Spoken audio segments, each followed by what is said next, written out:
No Evangelho segundo escreveu João, do seu capítulo 6, no versículo 63, Jesus, ele começa, no seu versículo 60, falar da palavra que gera vida, da palavra que muda hábito, da palavra que muda conceito, da palavra que muda vida. E quando ele começa a pregar, a falar dessa palavra que muda, a palavra que vivifica, a palavra que transforma, gera um tumulto, gera um descontento, gera um desconforto. E ele é abandonado por muitos ali que estavam ouvindo a sua palavra. E no versículo 63 ele diz assim: o Espírito é o que vivifica, a carne para nada aproveita. As palavras que eu vos disser são espírito vivo. Esse espírito, essa palavra que vivifica. Que palavra, que espírito é esse, meu irmão Valdir? Nós temos o sermão de Jesus em João capítulo 6. É um dos capítulos e sermões mais longos. E nós temos uma das principais verdades desse capítulo, que está em João 6,48, que ele diz, eu sou o pão da vida. Os vossos pais comeram maná no deserto e morreram. Mas este é o pão que desce do céu, para que todo dele comer não pereça. Mas eu sou o pão vivo que desceu do céu. E um detalhe muito interessante é que no versículo 63, onde nós temos a palavra, os termos, as expressões que Jesus usa aqui, nós precisamos entender que quando nós proferimos uma palavra, quando Jesus profere uma palavra, você percebe que todas as vezes que Jesus pregou, as palavras entraram no coração, as palavras entraram na mente, mudaram de vida. Por quê? Porque é justamente o que ele está falando aqui, O Espírito é o que vivifica. Só que a palavra Espírito aqui está com um E minúsculo, o que significa que não é o Espírito Santo em si, mas o Espírito do homem. Mas por que ele coloca no mesmo nível Espírito e vida, O Espírito é o que vivifica, a carne para nada aproveita. Por quê? Porque a palavra de Deus, a pregação, quando eu libero uma palavra bíblica, uma palavra de fé para alguém, assim como Jesus e tantos outros faziam, a palavra eu não posso entender, eu não posso absorver de forma carnal. Eu preciso me submeter, o meu espírito precisa absorver. Perceba que quando os discípulos estão ali dorminhocos, andaram o dia inteiro, estão ali no Getsêmani, de repente eles adormecem. E aí Jesus diz assim, olha, eu pedi para vocês orarem comigo, vocês não conseguiram, vocês não puderam ser capazes de orar comigo, Fiquem atentos, por quê? Porque o espírito está pronto, mas a carne está fraca. O que Jesus estava dizendo ali é que por eles estarem dorminhocos, sonolentos, a carne é fraca. Ou seja, naquela época era um esforço muito maior do que hoje em dia. Então, ele disse, olha, fica atento, presta atenção. Por quê? Porque o espírito precisa estar pronto. A carne pode estar fraca, podemos estar fracos, mas nosso espírito precisa estar pronto. Eu preciso estar pronto para absorver as verdades que o Evangelho me proporciona. Eu preciso estar atento, meu espírito precisa estar atento, eu preciso estar pronto, espiritualmente falando, para poder absorver as verdades bíblicas, principalmente as verdades que Jesus tem a nos dizer.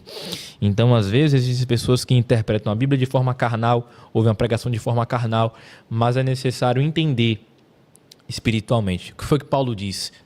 Existem aqueles que são carnais, existem aqueles que entendem de forma espiritual, e são aqueles que não entendem, são os nécios. Então, há uma necessidade de se entender de forma espiritual. E ele diz que a palavra penetra no espírito, Por quê? Porque quando pregamos a palavra de Deus, ela penetra no espírito do homem, ela entra na alma. A palavra que nós pregamos precisa entrar na alma do homem. A pregação do Evangelho, a pregação genuína mesmo, quando ela entra na alma, aí o Espírito Santo vem, atua, convence o homem do pecado e torna um homem novo na presença de Deus. Eu gostaria que você acrescentasse um pouco aí sobre esse relacionamento com a palavra de Deus, que é necessário para que vivemos uma vida de relacionamento com Ele. Nós temos um conselho, quando Paulo escreve a Timóteo, na sua última carta, na segunda carta de Paulo a Timóteo, uma das cartas mais fortes, mais doutrinárias do Novo Testamento, e É a última carta antes dele ser martirizado. E ele fala algo que impacta, muda totalmente aquilo que a gente pensa sobre a doutrina das Escrituras, né? Bibliologia. Você olha para 2 Timóteo 3,16 e diz: toda a Escritura é inspirada por Deus e útil para o ensino, repreensão, correção, para a educação na justiça. 17 ele diz assim: a fim de que o homem de Deus seja perfeito e perfeitamente habilitado para toda boa obra.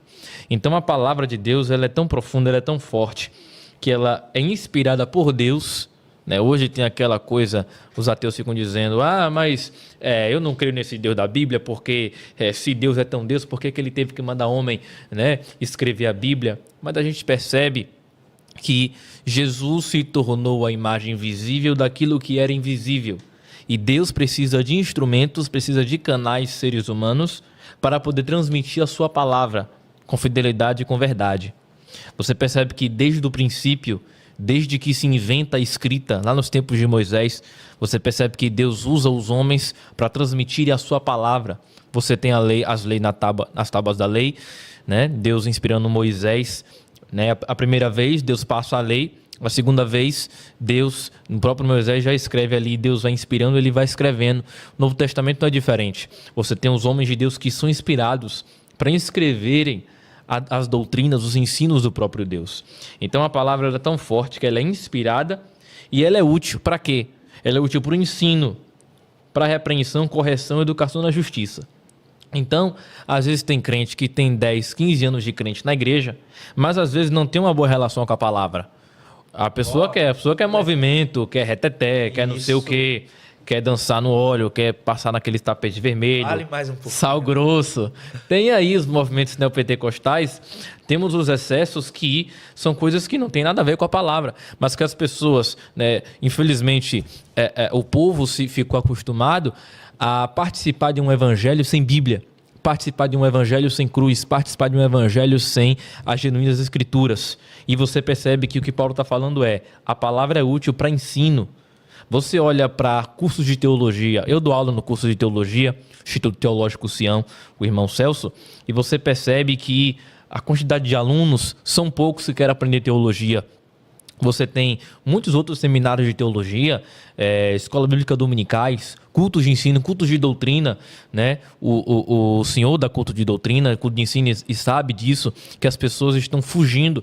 As pessoas não querem mais saber de ensino, de teologia. Não, isso aí não. As pessoas querem o show, querem o movimento, querem a agitação, mas não querem a palavra. E aí você percebe que a palavra ela é apta, ela é útil para tudo isso. E a fim de quê? Para quê? Para que o homem seja perfeitamente habilitado. Habilitado para quê? Para toda boa obra. Se você quer ser pastor, tem que estudar a Bíblia. Tem que ter, no mínimo, um curso básico de teologia. Não é para saber mais que os outros. Não é para ser o top da EBD. Não. É para simplesmente estar apto para fazer a obra de Deus. Tem pregador que nunca leu a Bíblia toda, nunca leu o Novo Testamento todo. Não sabe os principais pilares que moldam as escrituras, que moldam a história bíblica. Infelizmente, nós temos esse defeito na nossa geração.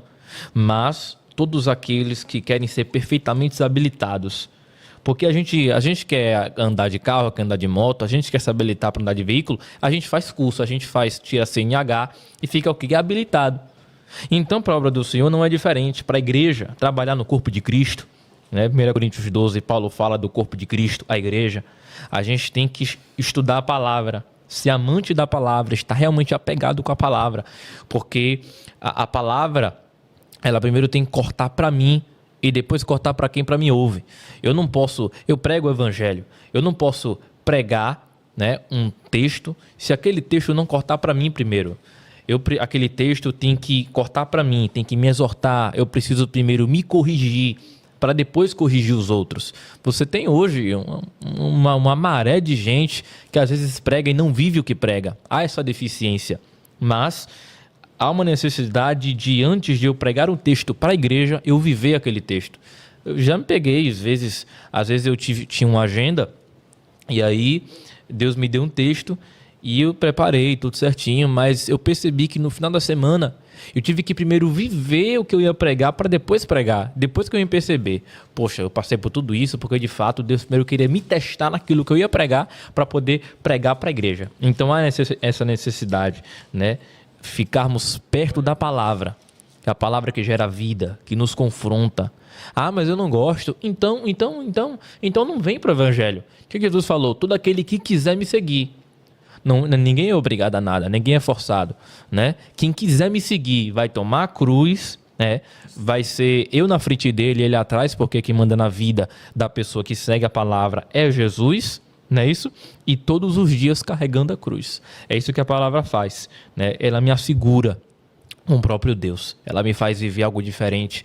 Ela me faz ter um futuro, né? Ela me faz ter um futuro, uma vida depois dessa. Tem muitas pessoas de várias religiões que às vezes nem sabem para onde vai depois da morte. Mas a palavra diz, olha, depois da morte segue-se o juízo. Depois da morte, né? Paulo disse lá em Tessalonicenses que nós seremos, né, glorificados, nós seremos como ele é. E isso é grandioso, né? A palavra nos dá certeza de tudo praticamente. A palavra é com o nosso manual de vida. Glória a Deus. E sobre essa fala um pouco sobre o papel da igreja, né? O papel da igreja, da palavra de Deus dentro da igreja, como essa importante ferramenta que a igreja tem, como essa importante ferramenta que está em nossas mãos para que a igreja venha se alimentar da palavra. E por que os nossos púlpitos, as nossas casas, as nossas reuniões, as nossas sinagogas, as nossas conferências, as nossas assembleias, né, como um todo, estão vazias da palavra de Deus.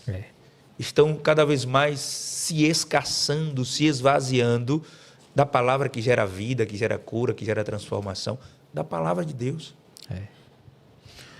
Nós percebemos que nos últimos anos, eu nasci em 2005, mas quando você se estuda a história, principalmente a história do pentecostalismo e da igreja evangélica no Brasil, você percebe que desde o final dos anos 90 e anos 2000 para cá, você percebe que de 2010 para cá, algo mudou na igreja. E eu venho pregando isso direto. Deus tem me despertado para pregar sobre isso. E você percebe que algo na igreja mudou. Você olha para a igreja no tempo de nossos pais, no tempo de nossos avós. Minha avó, ela faleceu no ano retrasado. Ela dirigia o ciclo de oração na Assembleia de Deus há 30 anos. E ela contava de experiências, tudo. E você percebe... Você ouve outros pastores também. Eu gosto muito de ouvir outros pastores que são mais velhos do que eu. Gosto muito, porque você percebe que eles contam uma versão da igreja que você quase não vê, que você quase não conhece, né?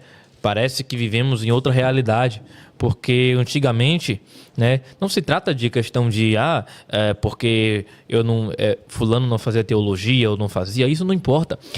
Você percebe que algo na essência mudou. Antigamente você via mais milagres, você via mais batismo com o Espírito Santo. Meu Deus, você entrava nas convenções, né, como um todo, né, não só na Assembleia de Deus no Brasil, que é gigante, mas como um todo, outras também. Você percebe o número era muito maior. Você pega ali, eu gosto muito de assistir aquelas pregações do pastor Marco Feliciano de antigamente, quando era DVD, fita VHS. Nossa, você percebe que a igreja daquele tempo era outra, né? As pessoas não se preocupavam, né, quem vai vencer ou quem vai perder na política. As pessoas não se preocupavam se Jesus voltava antes, ou voltava depois, ou voltava no meio da grande tribulação. Ninguém hoje trocou-se a paz do Senhor pelo você é arminiano ou você é calvinista, você é presbiteriano ou você é assembleano.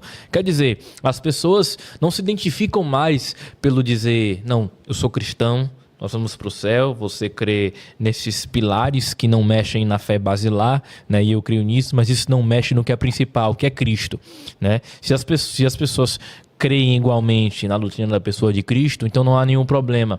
Agora, tratamos de forma indiferente as pessoas por questões doutrinárias. E você percebe que isso mudou na igreja. Hoje também nós temos a questão, as pessoas, muitos não querem mais nem congregar, né? Você tem aí o problema hoje dos desigrejados. E aí eles dizem, não, porque eu saí da igreja, porque eu fui ferido pela igreja, porque a igreja não era aquilo que eu pensava, agora eu congrego em casa. Você pergunta, você toma ceia onde? Não, eu tomo ceia em casa. Você congrega onde? Não, eu congrego em casa. Meu pastor é Jesus, meu negócio é com Jesus. É o pior grupo que tem. Verdade. Paulo escreveu para uma igreja, acho que foi Coríntios, se eu não me engano. O pessoal disse assim, olha, Paulo falou assim... Paulo falou para os Coríntios, né? Pior igreja que tinha no Novo Testamento. Paulo disse assim, olha, eu estou sabendo que tem gente aí dizendo que é de Paulo, uma de Cristo, né, que é o pior grupo que tem, e um que é de Apolo, Paulo e Cristo, os dois que fundaram a igreja e Jesus. E aí Paulo disse assim depois, eu dou graças a Deus, porque não batizei nenhum de vocês. Quer dizer, a carnalidade estava tão grande que ele falou, ainda bem, vocês estão nesse nível carnal aí, mas ainda bem que eu não cheguei nem a batizar um de vocês, porque senão eu nem sei onde é que ia chegar. Então você percebe que as pessoas, além de criar partidarismo na igreja, criar facção, porque isso é bíblico, ok? Isso está na Bíblia. As igrejas do Novo Testamento viviam um tempo também de partidarismo. Você percebe isso. E tem aquele grupo que é o pior, que é eu sou de Cristo. Meu pastor é Jesus, minha igreja é com Jesus, eu sou com Jesus e é isso aí, ninguém manda em mim. É o pior que tem. Por quê? Porque esse grupo que diz que é de Jesus, eles anulam qualquer instituição, autoridade humana e diz não, é Jesus e acabou. Não, o pregador aqui, outro dia mesmo, isso tem muitos anos, quando eu comecei a pregar, eu fui pregar numa igreja e aí a irmã estava começando a obra e aí ela queria me agendar, né? Eu falei, ô irmã, pronto, pode agendar um dia aí que a gente prega e tal. E aí teve um dia que eu perguntei se tinha culto lá.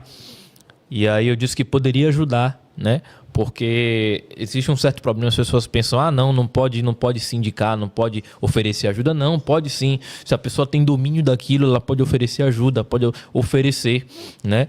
E aí ela disse, não, irmão, aqui não tem pregador não, aqui tem Jesus. E aí você percebe a ignorância das pessoas, né? É o pior que tem. E aí tem aquela questão, os desigrejados, aonde que eles acham base bíblica para isso? Esses dias está aí no meu canal do YouTube. Eu gravei um vídeo falando sobre os desigrejados, denunciando. E aí você percebe, eu percebi que toquei na casa de moribundo. Quando eu gravei o vídeo que eu publiquei, uma porrada de comentários, gente dizendo, quer dizer que os pastores mandaram você aqui para falar da gente. E aí você percebe que não tem base bíblica para deixar de congregar. Você olha para 1 Coríntios 12, né? 1 Coríntios 12, versículo 12. Paulo diz assim, porque assim como um corpo é um e tem muitos membros, e todos os membros sendo muitos constituem um só corpo, assim também com respeito a Cristo, é a analogia do corpo humano, biologia com Cristo.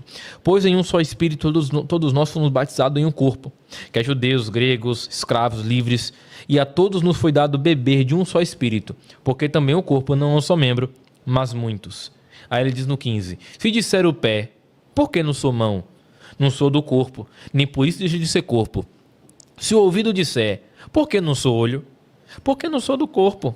Não sou do corpo, nem por isso deixa de ser. Se todo o corpo fosse olho, onde estaria o ouvido? Se todo ouvido fosse ouvido, se todo o corpo fosse ouvido, onde o olfato? Mas Deus dispôs os membros, colocando cada um deles no corpo, como lhe aprouve. Aí ele diz, no versículo de número 20, o certo é que há muitos membros, mas um só corpo. Então há um problema em eu dizer assim, não, eu sou igreja. Onde eu chegar aí é igreja. Tem pregador que não congrega em lugar nenhum. Não tem referência pastoral, não tem referência da liderança. O cara diz, não, pode me receber aí, irmão. Não tem carta? Não, não tem não. Pode me receber aí que eu sou a igreja. Onde eu chegar eu sou a igreja. Você percebe que é uma ignorância bíblica. A igreja é o corpo reunido. Eu sozinho sou membro dela. Quando eu chegar num lugar, eu estou chegando para representar uma igreja. Estou chegando lá para representar a instituição, que é a igreja. Quando eu chego, eu não sou a igreja. Quando reunido, que tá junto o pé, a mão, o olho, o cabelo, tudo, aí é a igreja. Agora, quando você está sozinho, ali é membro do corpo de Cristo, ali é membro da igreja. Agora, quando estão reunidos, pode ser em qualquer lugar, mas onde tem as pessoas reunidas, congregando, né? Fazendo o que está escrito aqui no Novo Testamento, aliciar uma igreja, né? Então, não há base bíblica para defendermos essa onda aí dos desigrejados, não há base bíblica para defendermos isso, né? Se você é crente em Jesus, se você sente desejo de fazer parte do reino de Deus, né? Se você sente, né, que é cristão, aceitou a Jesus, né, se converteu, procure uma igreja mais próxima, né? Não tão próxima da sua casa, mas um que seja próximo das escrituras, exatamente, né? Procure uma igreja para congregar, né? Erros vai ter muitos, né? Isso não importa, porque você olha para a igreja de Jesus, ela não é perfeita. Você olha para a igreja de Atos, você percebe que tinha problema.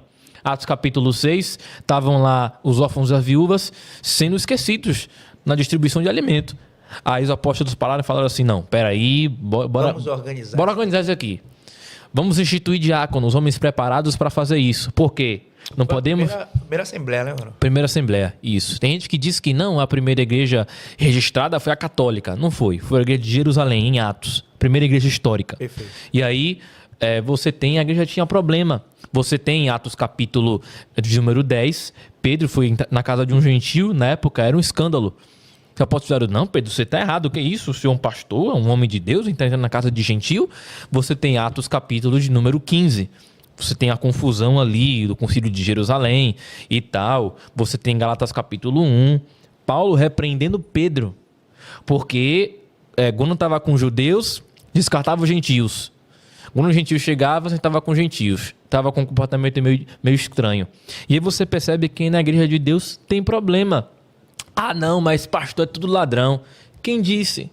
Então quer dizer que todos aqueles... As pessoas gostam de colocar a exceção pela regra, né? As pessoas falam, não, pastor é tudo ladrão. Mas esquecem que na história, principalmente na história da Igreja Católica, foi a instituição de mais se deu relatos, escândalos de padres que eram pedófilos. Isso é algo histórico. Isso não é achismo. Então a gente não pode colocar os excessos no lugar da regra. Não. Tem excessos? Tem. Tem joio? Tem. Tem trigo? Tem. A gente não pode descartar, né, todo por causa de um, né? E as pessoas gostam de especular, de bagunçar as coisas, né? Então, o meu conselho é esse, né? Fazer parte da igreja de Jesus, procure um lugar para congregar, né? Seja fiel, né? Seja fiel à sua liderança, né? Que representa a Deus ali, né? Guiando o povo. E é isso, as pessoas precisam entender mais o que é a igreja, pastor Anderson. E toda a igreja do deserto, as pessoas não entendem que é necessário passar por luta, por aflições, para o nome dele, de Deus, ser glorificado através da nossa vida. É, verdade. O senhor falou a respeito das tentações do pecado, e a gente percebe que, principalmente os jovens hoje é praticamente nosso público-alvo, né? Os grupos que eu mais prego hoje é para grupo de jovem adolescente. E eu passei por muitas experiências na minha juventude, antes mesmo de ser pregador do evangelho, na minha adolescência, e que hoje cooperam, né, contribuem para o ensino para os juvenis. E você percebe que um dos pontos mais fracos é justamente a falta de domínio próprio, a falta de controle. Você percebe que a imoralidade sexual, meu Deus, está tomando uma proporção gigante. As pessoas, os jovens não conseguem mais se controlar, né? Dizer, não, conhecer uma pessoa, né? Vamos orar, vamos com o propósito do casamento. E as pessoas, os jovens, caindo na fornicação, tendo relações antes do casamento, se prostituindo. 1 Tessalonicenses 4, Paulo disse que Deus não nos chamou para imundícia, mas para santificação, e que eu não posso oprimir meu irmão nisso. No quê? Na prostituição. Existem jovens que oprimem uns aos outros. Por quê? Porque às vezes não se veste ou anda como se deve andar. É um dos maiores males da nossa geração, né? Precisamos atentar para isso, né? Ah, mas a tentação é difícil.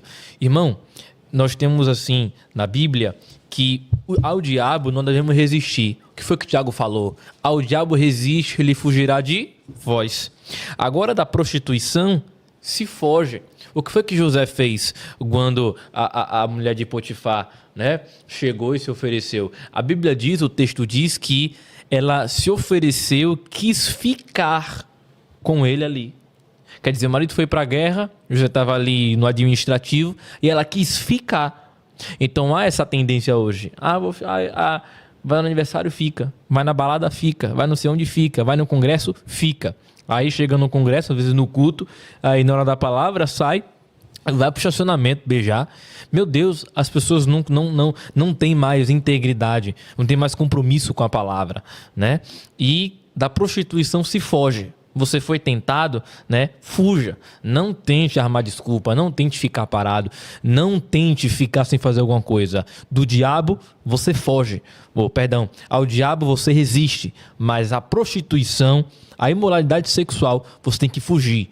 O problema está no computador, no celular, joga fora, dá a senha para os seus pais, dá a senha para a sua família, dá a senha para o seu esposo, para a sua esposa, quem quer que seja. O problema está no meu ciclo de amizade, então descarta esse ciclo de amizade, refaz seu ciclo de amizade. O problema está onde é que eu vou, muda os lugares que você vai, entendeu? Existem estratégias para se poder fugir da tentação. Essa é a área que o diabo mais tenta. E o senhor falou aí a respeito dos falsos profetas, né? Os últimos dias. Você percebe que o número de falsos profetas tem aumentado também. E o lugar, me permita, irmão Flávio, o lugar onde mais surgem falsos profetas é justamente aqui. Essa ferramenta que eles mais usam para poder falar, para poder ter voz. Aí hoje você tem aí falsos profetas se passam por crentes, mas são lobos devoradores. Às vezes são comunistas, marxistas. Aí os nossos jovens não estão preparados na doutrina, vai para a faculdade comunista, aí vem um desses marxistas doentios esquerdistas, né? Aí vem para poder colocar a doutrina na cabeça deles. E você percebe que o número de falsos profetas também se aumenta na igreja. Gente que não conhece Bíblia, gente que já vem armado com a doutrina maligna do demônio, porque Paulo disse lá a Timóteo que haveria doutrinas de demônios, doutrinas heresias destruidoras, que chegariam até negar o soberano Senhor, que é Jesus Cristo. Então, irmão Valdir, o que a gente tem que fazer? Paulo escreve a Tito, capítulo 1, versículo 10. Olha o que ele diz. Ele está escrevendo aos irmãos da igreja lá de Creta, se eu não me engano, ao bispo Tito. E na época existia uma doutrina destruidora e que estava entrando na igreja. Sabe o que Paulo fala para os seus profetas? Diz assim: porque existem muitos insubordinados, palvadores, frívolos. Ele está falando que é gente que é tagarela, fala demais. E enganadores, especialmente os da circuncisão. Era o judaísmo na época. A heresia que mais destruiu a igreja no século I era o judaísmo. Fazer os crentes voltarem às práticas da lei. É que nem tem hoje aí, quipá, arca da aliança, essas besteiras que não tem nada a ver com a Bíblia. Foi mesmo dentre eles um seu profeta que disse, aí ele cita um filósofo, acho que do estoicismo, não sei, e ele diz assim: cretenses sempre mentirosos, feras terríveis, ventres preguiçosos. Tal testemunho é exato, portanto, repreende-os severamente para que sejam sadios na fé. E aí Paulo disse: não se ocupe com fábulas judaicas, nem com mandamentos de homens desviados da verdade. E aí ele fala aqui ainda nesse capítulo que a esses homens convém tapar a boca. É isso que Paulo está falando aqui. E quando chega no capítulo 3 de Tito, do versículo 10, ele diz assim: evita o homem herege. Tem tradução que bota faccioso. Evita o homem herege, depois de avisá-lo a primeira e segunda vez. Depois deixa lá. Porque ele diz no 11: pois sabes que tal pessoa está pervertida e vive pecando, por si mesmo está condenada. Ou seja, quem fala isso aqui conhece a verdade, sabe da verdade, mas está ensinando coisa errada. Então, o que convém fazer tem que repreender com a palavra, com base bíblica. Tem que estudar a palavra, repreender com verdade, com autoridade. Porque a igreja, ela tem uma autoridade única. João escreveu a carta dizendo assim: vós possuem a unção do santo. Essa unção do santo está falando de autoridade, um selo único que só a igreja tem. Então a igreja tem autoridade para julgar, para repreender. Paulo disse a Timóteo que a igreja é baluarte da verdade. Então ela tem que defender a verdade. Ela tem que fazer calar os falsos profetas. Não pode ter vez. Tem que analisar a pregação do cara. Tem que analisar o que o cara prega, de onde ele vem, né? Qual que é o testemunho dele.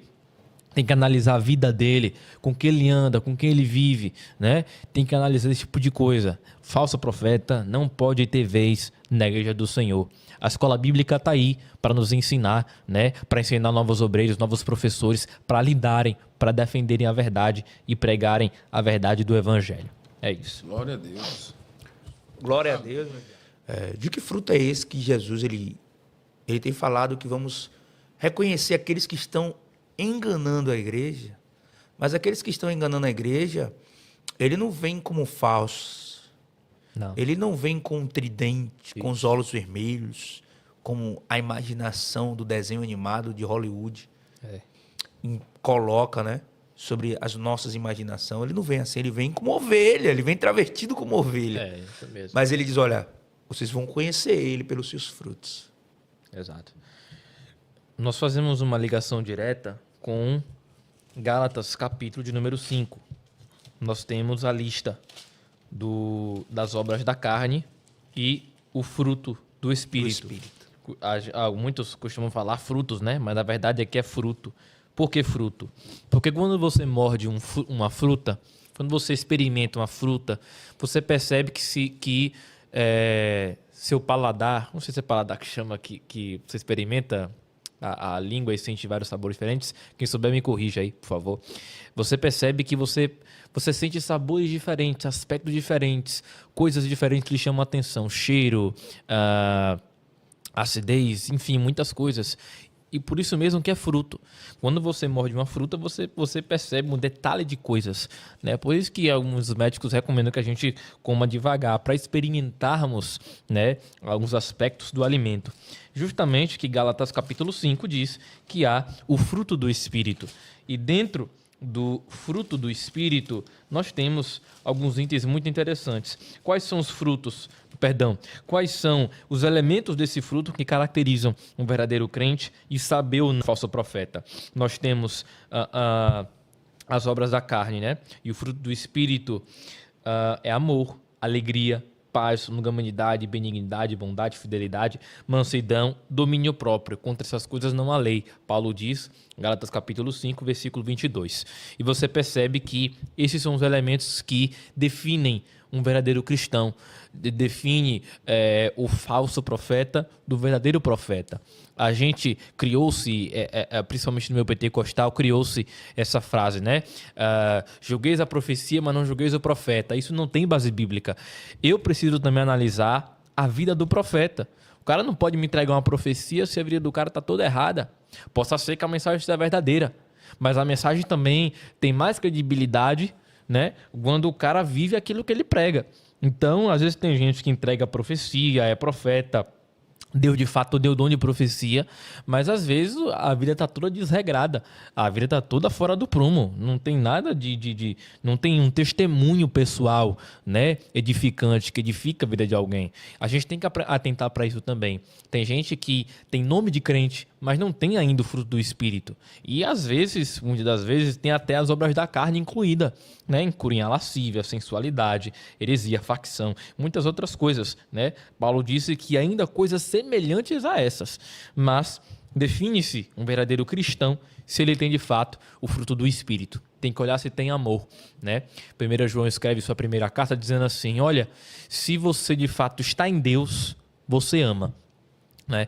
Se eu quero mostrar se de fato estou em Deus, é se eu amo. Se eu amo as pessoas, se eu amo almas, amo meus irmãos, independente de qualquer coisa, eu preciso amar. Isso define se a pessoa de fato é um verdadeiro crente ou não, né? Preciso ter paz, alegria, domínio próprio, mansidão, principalmente domínio próprio.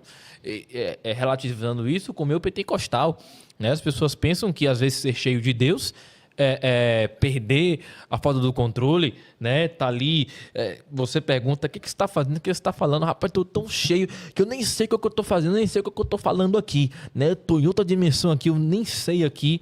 E aí você percebe que é uma coisa desequilibrada. O Espírito Santo, eu aprendi isso com um pastor né? E ele disse, o Espírito Santo não rouba a consciência, o Espírito Santo não rouba a sua memória. O Espírito Santo, ele aumenta, ele nem rouba, ele aumenta a sua capacidade mental, lógica de pensar, de raciocinar.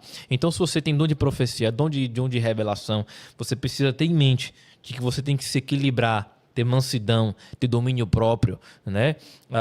Tá pregando, fique de olho ali no protocolo, no horário, esteja atento, né, ao que o Espírito Santo diz, esteja atento também à lógica do ambiente, né? Não podemos perder o controle, porque o Espírito Santo, ele nos dá mais capacidade, nos dá mais controle e equilíbrio para se viver uma vida cristã.